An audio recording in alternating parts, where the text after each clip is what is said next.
Hello, friends. So I hope you had a lovely weekend. I had an amazing weekend. So I was so worried because I was so worried that I wouldn't test negative for COVID and then I wouldn't get to go to bagpipe camp. But all by grace, I tested negative and actually felt pretty good. Loaded myself up with herbs, the good Scottish way. So I actually felt pretty good. The only thing I would have to say that is sort of residual is sort of getting tired. My cat has decided to sleep on my foot. All right, kitty. I missed you too. Um, so I was able to go, and that was very exciting. Just a little bit tired here and there, but overall, because it's like, it's not called camp. It's called the Pocono Workshop, and that's for pipers and pipers who, want to get better. And it's like a workshop, and it's hosted by this amazing band, and there's like I think these amazing teachers, and but it's for piping and drumming. And I had heard about it, and I had always wanted to go. I don't know if this is the same thing they had when I was a young piper, but like my parents didn't have the money to send me to stuff like this. My cat is purring on my foot, and it's like vibrating my whole leg. He missed me. So, so funny. Anyway, he's being distracting is what he's doing because he's so cute. Anyway, so he's like purring so much my leg is shaking. Anyway, so I went on Friday, and Friday night they have I'm sure they had a fancy name. I'm tired, so what is it, like um a concert by the instructors. And so I think they had something similar to this when I was a young piper, like I was saying. And my parents couldn't afford to send me to it, so I never got to go. And I think there was another one that was more like a camp for young people, and I was 17, 18 at the time, but I couldn't go, and I had to work, so I wasn't able to go. So when I came back to piping, I decided that I was going to do all of these things because now I can afford it and I can go. So and I want to learn to be better. It's a little tough because when I was a new piper, a brand new piper, I had learned from the way that we did it was students taught other students. So you learn a lot of bad habits. And then I got a teacher who was a very good competition player, grade one open player. And he was excellent. But there were a lot of bad habits. And so he didn't correct the bad habits in the standard tunes, the ones that we play and every pipe band plays, Scotland Brave, Rowan Tree Wings, things like that. He didn't focus on correcting them because I had learned them wrong. And for the street band, it didn't really matter. So for new tunes that he had taught me and new things, that's where he spent his energy, which absolutely makes sense, So, in like teaching like doublings and the notes that you play in bagpipes. So what had happened then, of course, I retired and I didn't think I was coming back to piping. And then I decided to come back to piping. And when all the music sort of flooded back of the standard tunes, those mistakes all came along, but now I care more about it. So I don't want to be playing them wrong. I would be playing them correctly because if it's not right, it's wrong. Right? So that's hard because it's muscle memory. And it's not muscle memory for like 2 years. It's muscle memory. I'm 50. I started playing when I was 13. So it's muscle memory for a long, long time.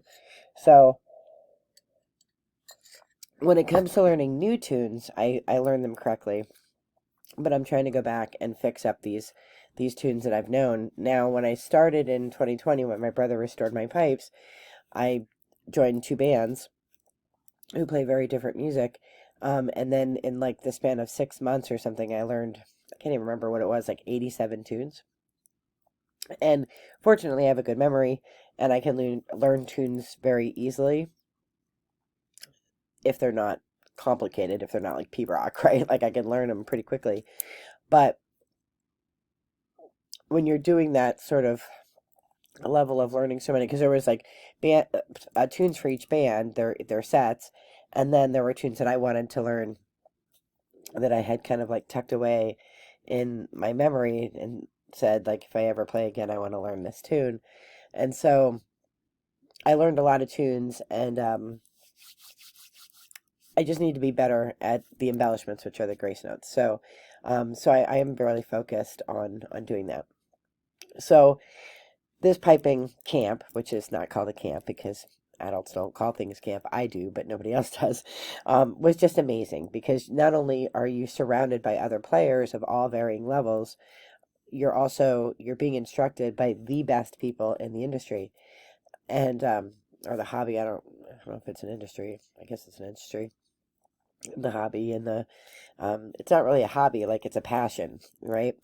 So so and I realized that, like, the way that I learned pipe tunes the best is by hearing them.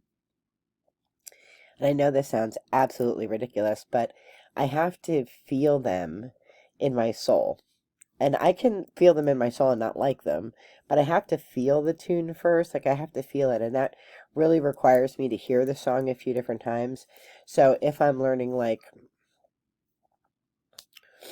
oh, I don't know, Bonnie Dundee, right? I want to hear different bands play it so that I can hear it, but then I want to be able to feel it. So I often listen to the music with my eyes closed, and I think that actually helps me memorize it then, because when I do play it with the music, I've already heard it, so I'm now singing it in my head while playing it, and I didn't know that was an actual strategy, like, but if somebody just cold puts music in front of me, I can read the notes, but I don't feel it because I haven't felt it in my soul yet. So, um, Queen of the Dorks, what can I say? So when you're learning, from these amazing people, you're like thinking, wow, like some of the most simple concepts, like, I don't know, for 35 years have escaped me. Things about tuning and things. I can tune everybody else, but I can never tune myself. And then the one instructor was like, well, that's because you're not putting as much air in your bag while you're tuning it. You have to. And I was like, oh, shit. That like makes so much sense. Wow. Why haven't I thought about that in all these years? And of course, piping hadn't changed for thousands of years till I retired. Then they invented synthetic bags and synthetic reeds and all this gadgetry. I mean, maybe the gadgetry existed before, but I didn't know it. But it was just really like a powerful experience. And I think the thing that struck me the most is that, like, they had a bunch of different teachers for both piping and drumming, and they were all excellent. But the sessions that I went to, because I really wanted to learn really how to master different kinds of tunes. Um, Fun fact, I started piping as a Highland dancer. I I was a Highland dancer. That's what I was interested in. And my brother would play for us. And then he got accepted, or he was on the rifle team or something, and he couldn't be our piper. So I was like, I'm gonna learn the pipes, and I'm gonna pipe myself, and I'm gonna dance myself, because when you're 13, you think that you're able to do that, which you're not. And that's how I got into it.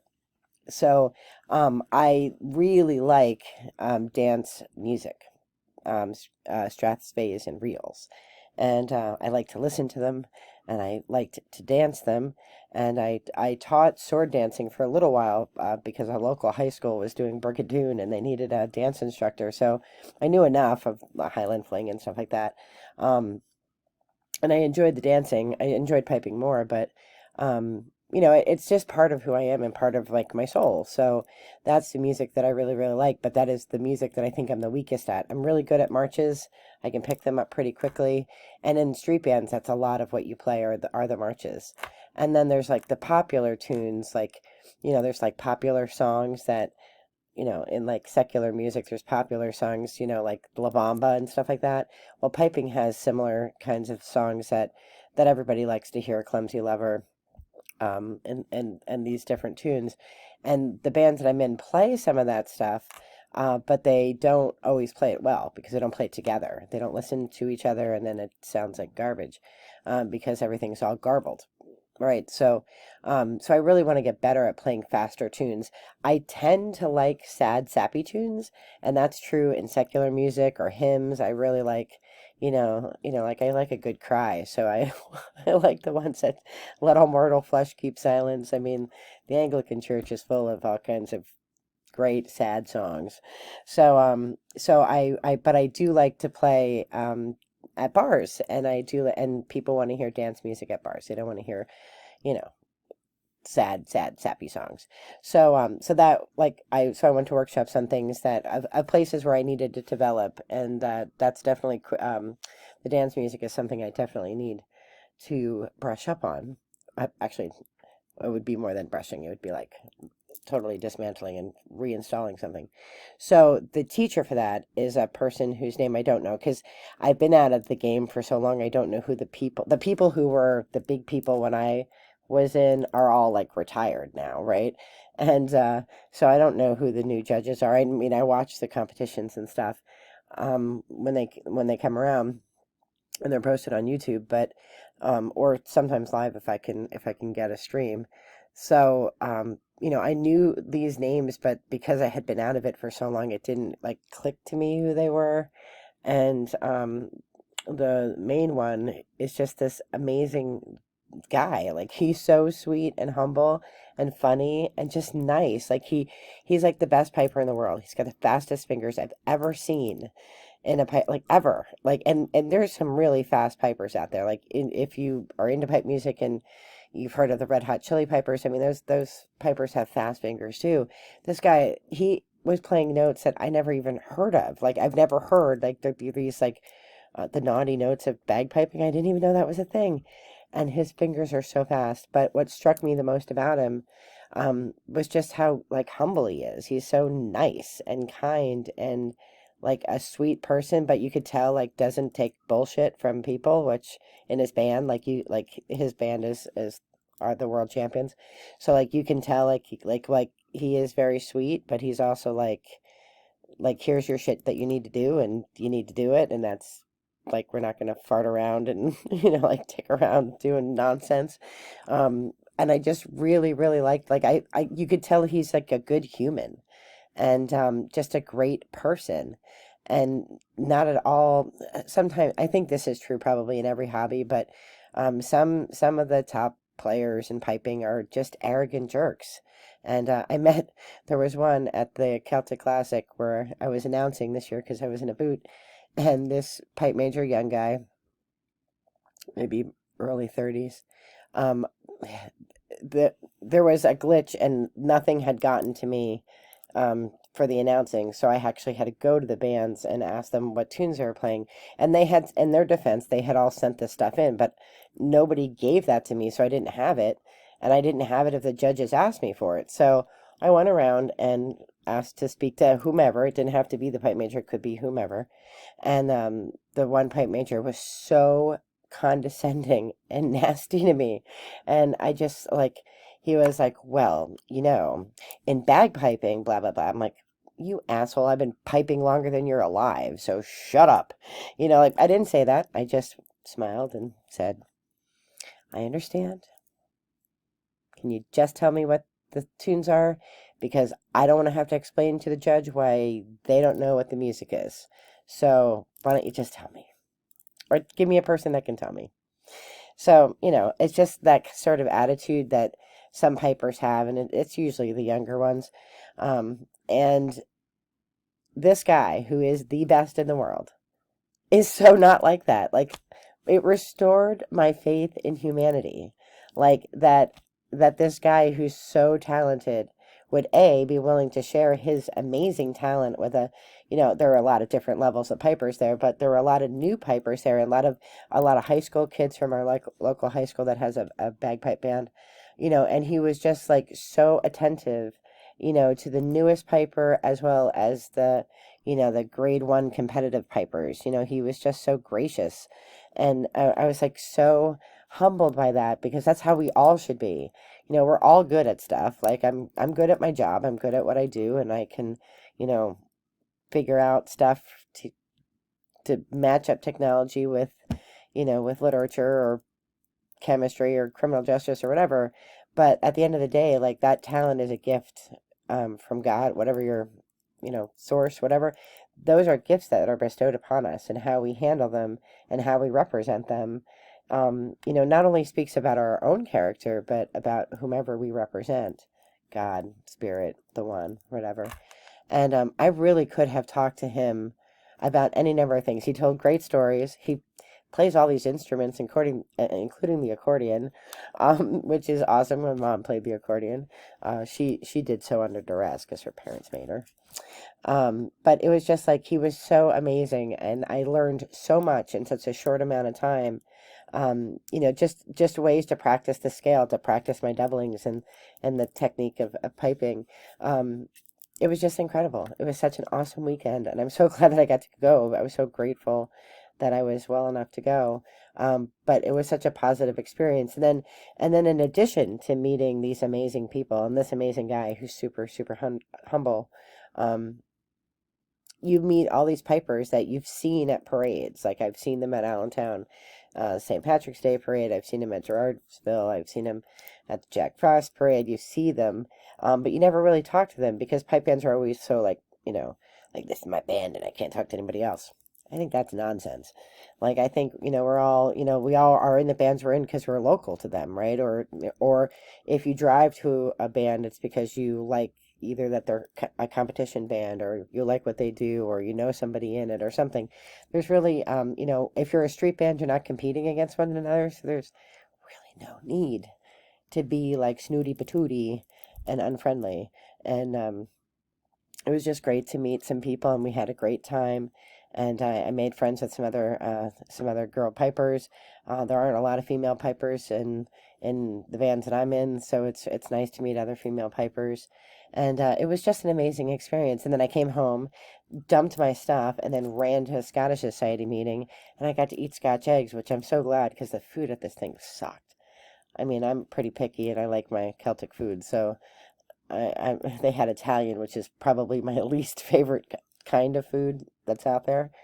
Um, so anyway, it was a really great weekend, and the takeaway lesson, in addition to all these amazing lessons about bagpiping, is really that if the person who is the best in your hobby, whatever your hobby is, skiing, macrame, whatever, guitar, or whatever, if the person who's the best in that hobby or that industry or whatever can be humble and kind and also have high standards and be amazing, like, shouldn't we all be that way? Shouldn't we all like just be he was full of light and love, and I'm all about that. So um in a very unassuming way. I mean, I'm a cheerleader for it. He wasn't a cheerleader for it, but it still resonated. It was still there. It was still part of who he is, and you could see just the good man he is behind all of the,